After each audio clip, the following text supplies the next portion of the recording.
창세기 강의를 하고 있습니다. 나는 누구입니까? 이것은 우리의 정체성에 대한 질문입니다. 내가 누구인지를 알기 위해서는 다음 세 가지 질문에 분명한 흔들리지 않는 답을 가지고 있어야 합니다. 세 가지 질문이 뭘까요? 첫 번째는 나는 어디서부터 왔는가 하는 질문입니다. 여러분 여기에 대해서 분명히 답을 하실 수 있겠습니까? 두 번째, 나는 어디로 갈 것인가? 이 땅에 언젠가는 나의 수명이 닿을 텐데 수명이 끝난 다음에 내가 어디로 갈지 여러분 거기에 대한 분명한 답과 확신이 있습니까? 세 번째는 그렇다면 나는 하나님께서 이 땅에 부여해 주신 시간 동안 살게 될 텐데 사는 동안 나는 무엇을 위해 살아야 합니까? 이 세 가지 질문, 나는 어디서부터 왔고 어디로 갈 것이며 이 땅에 사는 날 동안 무엇을 위해 살 것인가? 여기에 대해서 분명한 답을 가지고 있으면 여러분 그 사람은 가치 있는 삶을 살 수 있고 참된 만족과 행복을 누리며 살아갈 수 있을 것입니다. 환경을 뛰어넘고 고난과 환난도 극복할 수 있는 힘이 내가 누구인지를 알 때 거기에서부터 펼쳐지게 되는 것입니다. 그래서 오늘 이 읽었던 본문을 가지고 하나님을 닮은 사람이라는 제목으로 말씀을 나누려고 합니다. 여러분 우리 사람은 우주가 폭발해서 생겨난 우연의 산물이 아닙니다. 우리 사람은 아메바가 점점점 환경에 적응하고 변화해서 원숭이가 되었고 그 원숭이가 많은 세월이 지나면서 진화되어서 지금의 우리 사람의 모습으로 만들어진 것이 아닙니다. 우연의 산물도 아니고 진화의 산물은 더더욱 아닙니다. 그렇다면 우리 사람은 어디에서부터 생겨난 것입니까? 어떻게 생겨난 것입니까? 여기에 대한 답이 여러분 오늘 읽은 창세기 1장 26절에 나와 있습니다. 같이 한번 읽어보실까요? 시작. 하나님이 이르시되 우리의 형상을 따라 우리의 모양대로 우리가 사람을 만들고 그들로 바다의 물고기와 하늘의 새와 가축과 온 땅과 땅에 기는 모든 것을 다스리게 하자 하시고 할렐루야. 여러분 우리 사람은 성부, 성자, 성령 삼위일체 하나님께서 함께 심사숙고하시고 함께 의논하시고 함께 어떻게 사람을 만들까 설계도를 구체적으로 다 계획하시고 그렇게 우리 사람을 만드셨다는 거예요. 여러분 삼위일체 하나님께서 만드신 그 설계도가 뭘까요? 우리 사람을 창조하기 위해서 설계도를 만들었는데 그 설계도가 뭐라고 말씀합니까? 26절 다시 한번 띄워보실까요? 하나님이 이르시되 우리의 뭘 따라? 형상을 따라 우리의 뭐대로? 모양대로. 우리 사람의 설계도는 하나님의 형상, 하나님의 모양입니다. 왜 하나님께서 그렇다면 이 사람을 만드셨을까요? 뒷부분 보십시오. 하나님의 형상과 하나님의 모양대로 사람을 만들어서 그들로 바다의 물고기, 하늘의 새, 가축, 온 땅, 땅에 기는 모든 것을 어떻게 하자? 다스리게 하자. 사람의 설계도는 하나님의 형상, 하나님의 모양이고 사람을 만드신 목적은 하나님이 만드신 모든 피조 세계를 어떻게 하자? 다스리게 하자. 분명한 하나님의 설계도 가운데 우리 사람을 창조하신 것입니다. 그러므로 다시 세 가지 질문을 여러분에게 던집니다. 나는 어디서부터 왔습니까? 그렇죠. 그래도 원숭이? 이러면 이제 곤란합니다. 나는 어디서부터 왔습니까? 그렇죠. 우연의 산물이 아니고 진화의 산물이 아니고 나는 어디서부터요? 하나님으로부터 온 존재입니다. 그러면 이 땅에 우리의 수명이 다하면 우리는 어디로 갈 존재입니까? 어디로 갈 것입니까? 확실합니까? 그래도 죽어봐야 할 거 아닐까요? 뭐 이러면 안 된다는 거예요. 죽기 전에 우리는 답을 가지고 있다니까는요. 하나님으로부터 왔고 내가 이 땅에 얼마를 살지 나는 몰라요. 그것을 아는 사람 아무도 없습니다. 하나님만이 아셔요. 하나님께서 우리를 이 땅 가운데 부여해 주신 그 생명의 기간 동안 살고 나면 우리는 갈 곳이 있어요. 진짜 본향이 있어요. 누구에게로 가죠? 하나님께로 갈 것입니다.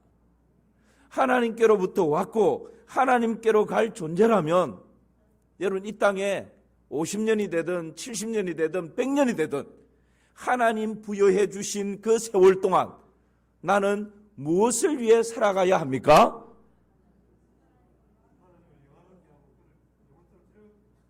지난주 우리 말씀 나누었죠. 먹든지 마시든지 무엇을 하든지 하나님의 하나님의 영광.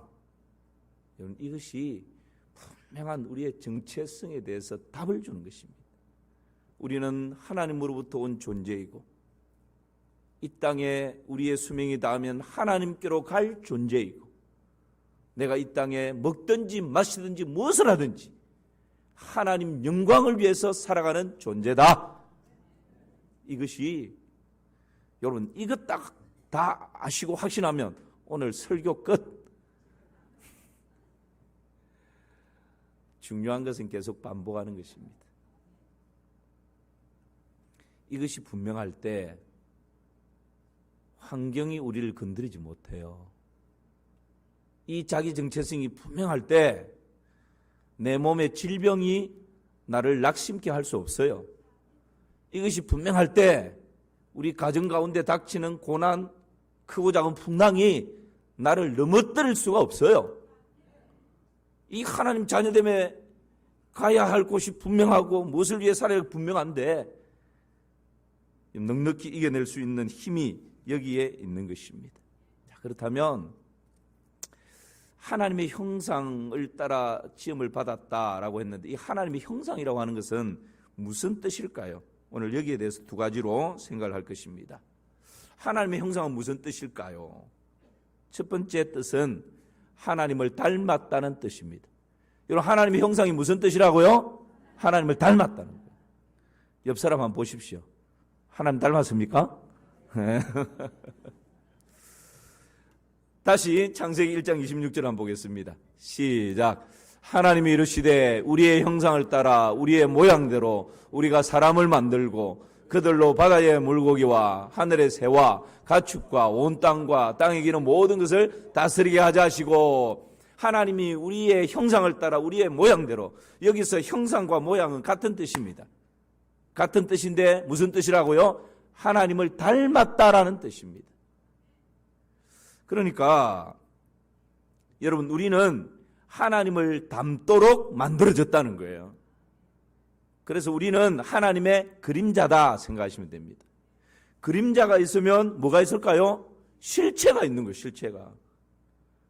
그림자를 보면 실체가 있구나. 그림자의 모양을 보면 이렇게 생긴 어떤 실체가 있구나 하는 것을 아는 것처럼 우리는 하나님을 비추어주는 그림자다. 이게 여러분 하나님의 형상, 하나님의 모양이라고 하는 뜻입니다. 어떤 왕의 초상화를 그리는 지금 그 육군사관학교에 있는 흉상을 옮긴다 만다 해가지고 막 그러는데 거기에 있는 사람들 쫙 보면 본래의 사람을 담도록 그 흉상을 동상을 만들었어요. 그 동상을 보면 이런 사람이 존재했구나. 지금은 없지만 그것을 우리가 동상을 보면서 생각하고 유추하고 기리는 거죠. 그거와 똑같다는 거예요. 하나님의 형상 모양이라고 하는 것은 하나님을 닮도록. 그래서 여러분 세상이 우리를 보면 하나님을 생각할 수 있어야 됩니다. 세상이 우리를 보면 하나님을 기억할 수 있어야 되고 세상이 우리를 보면 하나님을 유추할 수 있어야 되는 것입니다. 왜요? 우리는 하나님을 닮은 존재이기 때문에 그렇습니다. 요한복음 14장 말씀에 보면 예수님과 빌립의 대화가 나오는데요. 빌립이 예수님께 예수님, 하나님을 좀 보여주십시오. 그렇게 예수님께 이야기해요. 그랬더니 예수님께서 뭐라 말씀하시죠? 나를 본 자는 아버지를 보았거늘 어찌하여 아버지를 보이라 하느냐? 조금 책망조로 나를 본 자는 아버지를 본 건데 뭘 또 아버지를 보여달라 하느냐? 그렇게 예수님이 빌립에게 이야기를 하십니다. 골로새서 1장 15절 말씀 보면 이런 말씀이 있어요. 시작. 그는 보이지 아니하는 하나님의 형상이시요 모든 피조물보다 먼저 나신 이시니. 그는 누굽니까? 예수님. 예수님은 보이지 아니하는 누구의 형상요? 하나님의 형상. 여러분, 우리 예수님은 보이지 아니하는 하나님의 완전한 형상이십니다. 우리 사람도 하나님의 형상, 하나님을 닮도록 창조되었어요. 그런데 에덴 동산에서 아담의 하와의 범죄 이후로 하나님을 닮은 하나님의 형상이 어그러져 버린 거예요. 그 하나님의 형상을 상실해 버리는 것입니다. 잃어버린 하나님의 형상을 되찾기 위해서, 어그러져 버린 하나님의 형상을 온전히 회복하기 위해서 하나님께서 하나님의 완전한 형상을 이 땅에 보내주셨는데 그분이 바로 예수 그리스도십니다. 하나님의 완전한 형상이신 예수 그리스도께서 이 땅에 오셔서 허물과 죄로 하나님의 형상을 잃어버린 우리에게 다시금 하나님의 형상을 되찾을 수 있는 길을 열어주셨고, 어그러진 하나님의 형상을 온전히 회복할 수 있는 길을 열어주셨습니다. 그 방법이 뭡니까? 갈보리 십자가에서 우리의 허물과 죄를 대속해 주신 것입니다. 그러므로 누구든지 하나님의 완전한 형상이신 예수 그리스도를 구주와 주로 믿고 영접하는 자는 하나님의 형상을 회복하며 되찾을 수 있는 은혜와 복을 누리게 되는 것이죠. 여러분, 이 은혜를 더 많이 누리시기를 주님의 이름으로 축원합니다. 그렇다면 하나님의 형상은 하나님을 닮는 거라 말씀드렸는데 뭘 닮았다는 말일까요? 우리가 단순히 생각하면 하나님도, 내가 하나님을 닮았으니까 하나님도 눈이 있고 코도 있고 입도 있고, 하나님 눈은 쌍꺼풀이 있을까 없을까? 하나님 눈은 어떡할까? 여러분, 지금 여기서 하나님을 닮았다라고 하는 것은 외모를 닮았다는 말이 아닙니다. 하나님은 뭐라고요? 영이십니다. 동그라미 말고요. 하나님은 영이시다라고 하는 이 영이라고 하는 것은 모양이 있는 것이 아니고 냄새를 맡을 수 있는 것이 아니고 만질 수 있는 것이 아닙니다. 그래서 구약시대 때는 하나님을 본 사람은 죽음을 당하지 않습니까? 하나님을 닮았다라고 하는 이 하나님의 형상, 하나님의 모양은 하나님의 성품을 닮았다, 하나님의 사랑과 공유할 수 있는 공유적인 속성을 닮았다라는 의미입니다. 어떤 것이 있을까요? 용서, 사랑, 거룩함, 진실, 공의로움, 온유, 겸손, 언어, 사회성, 기타 등등.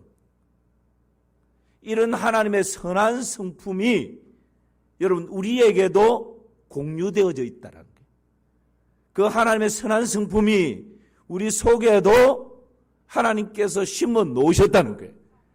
이것이 하나님을 닮았다라는 말씀의 뜻입니다. 그러므로 하나님의 성품과 하나님의 뜻을 하나님을 닮음으로 가지고 있는 그 하나님의 성품, 하나님의 뜻, 하나님의 공유적인 속성을 자녀에게 흘려보내고 이웃에게 드러내고 온 세상 가운데 아름답게 흘려보내는 것, 이것이 여러분 하나님의 자녀다움의 삶인 것이죠.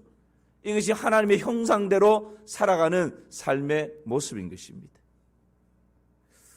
언젠가 잠깐 소개한 적이 있는데요, 이철환 씨의 연탄길 1에 보면 풍금소리라고 하는 제목에 한 스토리가 소개되는데 이런 스토리입니다.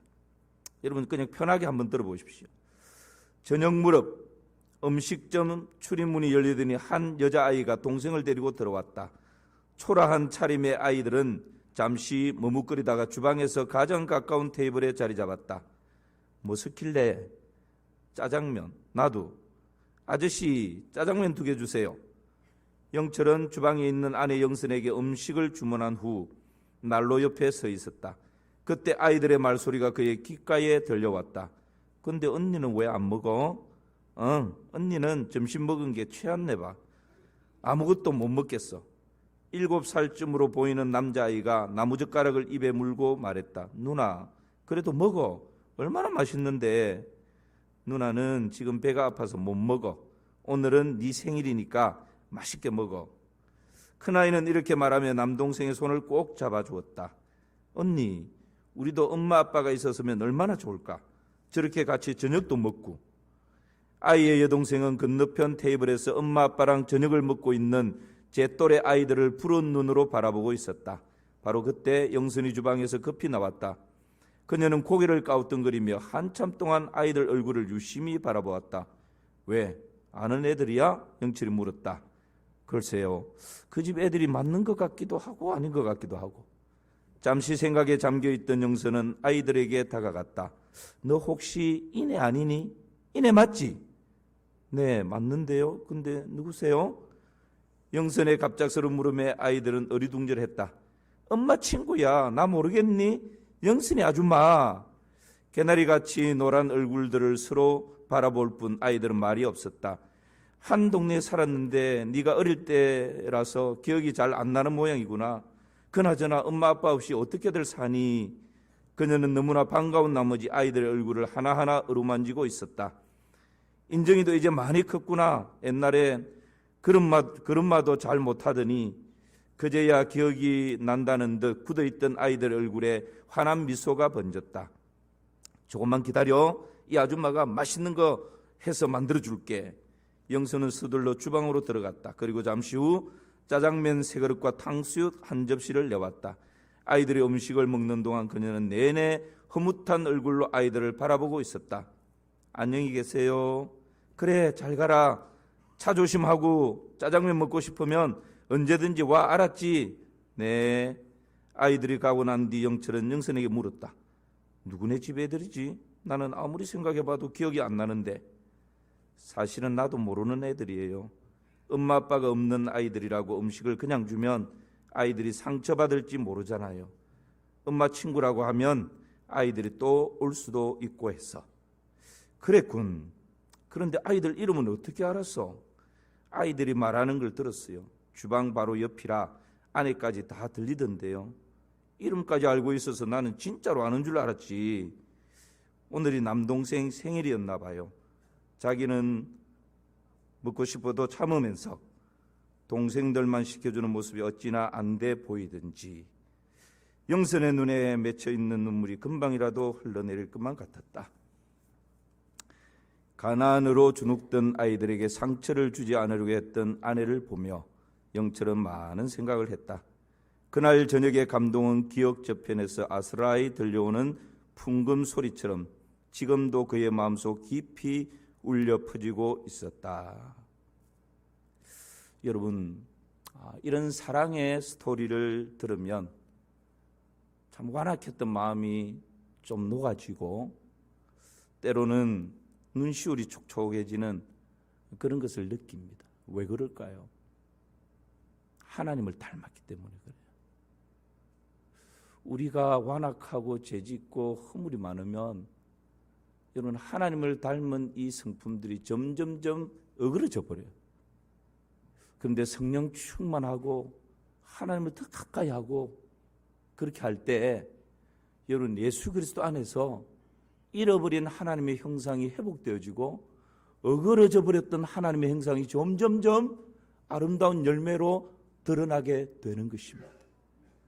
오직 성령의 열매는 사랑과 희락과 화평과 오래 참음과 자비와 양성과 충성과 온유와 절제지 않습니까? 우리가 성령 충만하고 성령의 다스림을 받으면 우리 안에서, 우리의 언어 가운데서, 우리의 삶 가운데서, 우리의 눈빛 가운데서 더 많은 하나님의 형상을 열매 맺으며 살아가게 되는 것입니다. 이것이 여러분 하나님을 닮았다라는 뜻이에요. 하나님의 형상이라는 뜻이에요. 우리의 일상 가운데서 이렇게 하나님을 닮은 열매가 더 많이 맺혀질 수 있기를 주님의 이름으로 축원합니다.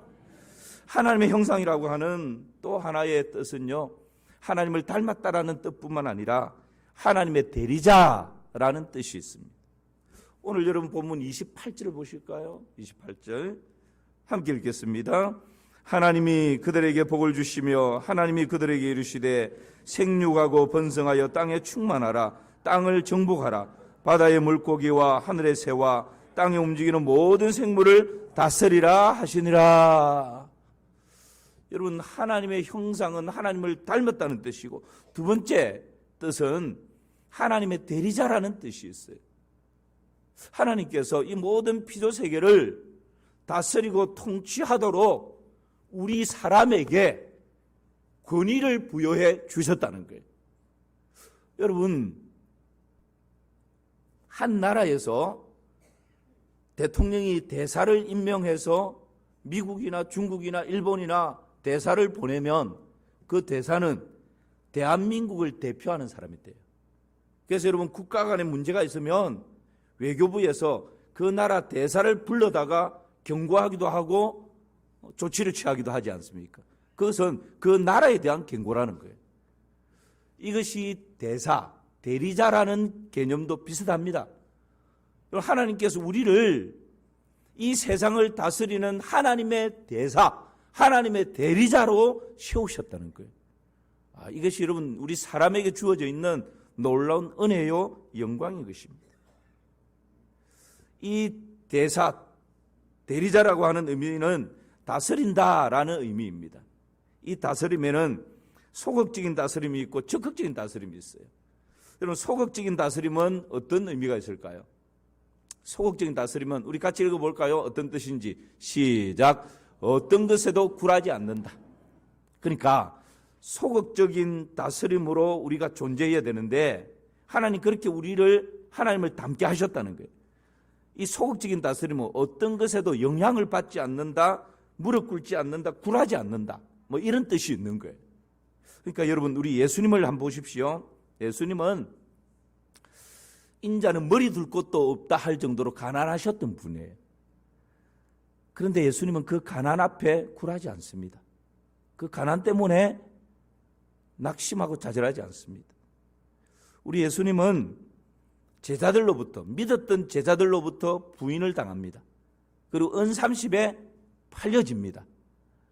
그 배신한 제자들 때문에 예수님이 자기 통제가 안 되고 그 영향 때문에 막 입에서 저주가 나오고 그러지 않았다는 거예요.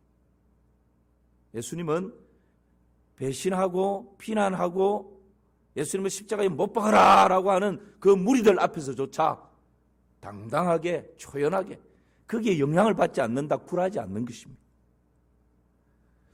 질병 앞에서도 굴하지 않고 십자가의 고난 앞에서도 굴하지 않고 죽음의 공포마저도 굴하지 않고 당당히 맞서 싸우는 것이죠. 이것이 여러분 소극적인 의미의 다스린다라고 하는 의미입니다. 그러므로 우리가 여러분 하나님의 형상을 가지고 이 땅에 살아가다 보면 많은 영역에서 우리를 낙심케 하고 좌절케 하고 절망케 하고 넘어뜨리려고 하는 요소들이 너무너무 많아요. 세상에 물질이 그러하고 사람이 그러하고 환경이 그러하고 나의 삶의 현실이 나를 무릎 꿇게 만들고 현실이 나를 낙심케 만들고 현실이 그 현실 앞에 굴하도록 만드는 요소들이 너무 많다는 거예요. 그러나 하나님을 닮은 저와 여러분들은 어떤 현실 앞에서도 굴하지 않는다. 하나님 자녀답게 당당하다. 그 자존감을 가지고 싸워 승리하는 것입니다. 이것이 여러분 하나님을 닮았다는 거예요. 그러므로 사도 바울은 뭐라고 고백합니까? 우리가 사방으로 우겨쌈을 당하여도 쌓이지 아니하며 답답한 일을 만나도 낙심하지 아니하며 박해를 받아도 버림받지 아니하며 거꾸로 뜨림을 당하여도 망하지 아니하는 것은 질그릇 같은 우리 속에 보배로우신 예수 그리스도께서 계시기 때문인 것입니다. 여러분, 우리가 하나님의 형상으로 지음받았다는 것, 하나님을 닮은 것이고 하나님의 완전한 형상이신 예수 그리스도를 모셨기 때문에 사방으로 우겨삼을 당해도, 거꾸로 뜨림을 당해도, 박해를 받아도 그 어떤 것에도 굴하지 않는 것, 이것이 하나님 자녀다움, 하나님을 닮은 믿음의 사람들의 삶의 모습인 것이죠. 이 하나님을 닮았다는 말씀 속에는 하나님의 대리자라는 뜻이 있다고 말씀드렸고, 그것은 소극적인 다스림이 있고 마지막 하나는 적극적인 다스림이 있습니다. 굴하지 않는 것은 소극적인 다스림이고, 적극적인 다스림은요, 이런 뜻이 있습니다. 시작. 모든 것을 장악하여 바른 위치에 있게 한다. 위치를 이탈해 있는 것을 그냥 두고 방치하는 것이 아니라는 거예요. 위치를 이탈했으면 그것을 다시 제 위치로 돌려놓는 것, 이게 이제 적극적인 다스림이에요. 예를 들어서 지금 비가 많이 와가지고 강물이 범람한다. 여러분, 그것 보고 가만히 있으면 되겠습니까? 범람하는 강물이 제 위치, 제 길을 따라서 제대로 흐를 수 있도록 뚝을 쌓든지 물꼬를 터든지, 저수지가 범람하려고 하면 수문을 열고, 이게 적극적인 다스림이라는 거예요. 산불이 났습니다. 인명피해가 일어날 수 있습니다. 그러면 헬기를 동원하고 소방서를 동원해서 그 산불을 진압하고 끄는 것입니다. 이것이 적극적인 다스림입니다. 학문이 사람을 지배하도록 내버려두면 안 됩니다. 예를 들어서 진화론이 막 사람들의 생각 속에 진리로 막 자리 잡는데 거기에 대해서 무방비하면 안 된다는 거예요. 창조과학회가 그래서 생겼죠. 그 창조과학회를 통해서 믿음의 과학자들이 창조론이 진리다라고 하는 것으로 진화론을 이길 수 있어야 된다는 거예요. 이게 적극적 다스림이라는 거예요.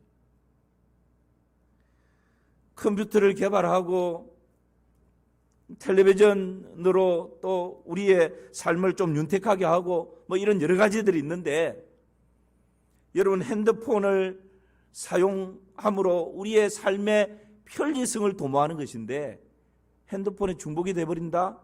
컴퓨터에 앉아서 그냥 헛된 시간을 보내고 있다? 그러면 안 된다는 거예요. 적극적인 다스림은 컴퓨터는 본래 컴퓨터의 위치에 있도록, 핸드폰을 손에 쥔 것은 하나님 영광 위에서 살아가는 데에 좀 더 편리한 도구고 방법이에요. 그런데 도구와 방법이 나를 삼킨다? 이걸 그냥 방치하고 있다? 안 된다는 거예요. 적극적인 다스림이라고 하는 것은, 여러분, 이런 류가 내 삶을 삼키려고 주인의 자리를 탐낼 때 거기에 대해서 안 돼! 분명하게 그렇게 이러면 다스려 나가야 돼요. 아내가 아내의 자리를 이탈하면 안 됩니다. 자녀들이 자녀의 자리를 이탈하면 안 됩니다. 남편이, 아버지가 가정의 제사장의 역할에서 이탈하면 그 가정은 무너지게 돼 있어요. 여러분, 그럴 때 그냥 방치하면 안 된다는 거예요. 아내는 아내의 자리에, 그 자리에 머물 수 있어야 하고, 자녀는 자녀로서의 그 자리를 지킬 수 있어야 하고, 가정의 제사장으로 부름받은 아버지가, 남편이 방탕하고 탈선하고 딴 길로 걸어갈 때, 여러분, 아내들은 반드시 우리 집에 의의 깃발을 꽂아야 말겠다라는 그런 각오를 가지고 제 자리로 돌아오도록 만들어야 하는 것입니다. 이것이 적극적인 다스림이에요. 그러니까 여러분, 우리가 하나님의 형상을 따라 지음받았다라고 하는 것은 하나님의 대리자라는 뜻이 있는데, 이 대리자는 다스린다는 뜻이라고 말씀드렸습니다. 그 다스림에는 소극적인 다스림이 있고 적극적인 다스림이 있어요. 소극적인 다스림은 어떤 고난과 환경과 사람 앞에서도 굴하지 않는 것이고, 적극적인 다스림은 뭐라고요? 이탈한 자리에 다시 돌려놓는 것입니다. 환경도 사람도. 그걸 위해서 내가 적극적으로 애쓰고 수고하고 노력하는 것. 이것이 여러분 적극적인 다스림입니다. 그러므로 우리 적극적인 다스림을 살아가는 사람은 온도계가 아니고 온도 조절계로 살아야 합니다. 제가 말씀드렸죠. 여러분 온도계는요, 날씨가 이렇게 더우면 온도가 쭉 올라갑니다. 실내 공기가 좀 떨어지면 온도계는 쭉 내려갑니다. 그러니까 온도계는 환경의 영향을 받아서 실내 공기가 뜨거우면 쭉 올라가고 떨어지면 내려가고 그냥 그것만 표시해서 알려주는 거예요. 그런데 온도 조절계는 어떤 걸까요? 우리 여름에 에어컨 24도에 딱 맞춰서 온 해두면 여러분 이것은 웽 돌아가다가 온도를 떨어뜨리고 24도가 되면 유지할 수 있도록 땡. 그러니까 온도를 조절하는 온도 조절계는 환경의 지배를 받아서 올라갔다 내려갔다 하는 것이 아니라 내가 원하는 그 온도를 딱 설정하면 환경을 다스리는 거예요. 더운 환경이면 찬 공기를 보내서 24도 되게 하고 더 내려가 버리면 더운 공기를 보내든지 해서 다시 24도를 유지하게 하고, 이게 온도 조절기의 역할입니다. 여러분, 우리 그리스도인의 삶은 온도계가 아니에요. 환경의 지배가 갖고 사람 때문에 낙심하고 돈 때문에 절망하고 그런 존재가 아니라는 거예요.